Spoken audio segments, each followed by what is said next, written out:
नागराज करकोटक ने महाराज नल को समझाया कि राजन, मैंने आपको कुरूप क्यों बनाया है।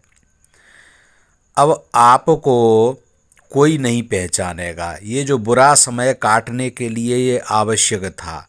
एक मेरे जहर से आपके अंदर जो कलयुग छुपा हुआ है वह दुख उठाएगा, वो बड़ी आसानी से आपके अंदर नहीं रह पाएगा। और साथ ही मैं आपको ये वरदान दे रहा हूँ कि एक तो दाढ़ों वाले जो जानवर हैं उनसे आपको कोई खतरा नहीं रहेगा, विषधर जंतुओं से आपको कोई खतरा नहीं रहेगा।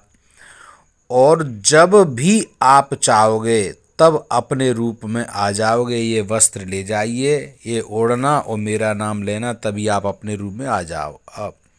अब आप चले जाइए ऋतुपर्ण के दरबार में। अयोध्या में महाराज ऋतुपर्ण के यहाँ पर राजा नल पहुँच गए और वहाँ उन्होंने जाकर के कहा कि मैं अश्वविद्या अच्छे से जानता हूँ।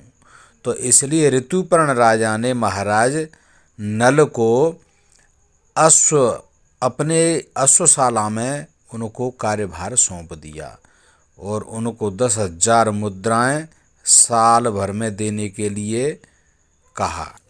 इधर में विदर्भ नरेश भीमसेन की चिंता कि उनकी पुत्री दमयंती और उनके दामाद नल कहाँ हैं।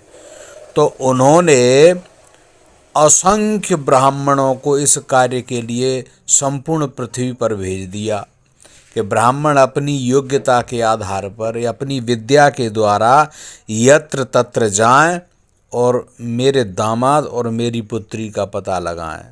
तो असंख्य ब्राह्मण चल दिए वहाँ पर। देश देशांतर में, धरती के किसी भी कोने में खूब खोजा, अन्वेषण करते रहे।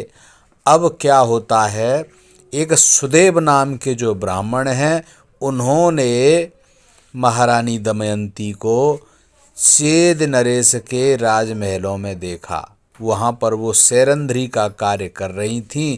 तो सुदेव ब्राह्मण पहचान गए। उन्होंने कहा कि आप तो मेरे मित्र यानी महाराज भीमसेन के जो पुत्र हैं, यानी आपके भाई, उनकी आप बहन हो। मैंने बहुत अच्छे से आपको कितने ही बार महाराज भीमसेन के महलों में देखा है।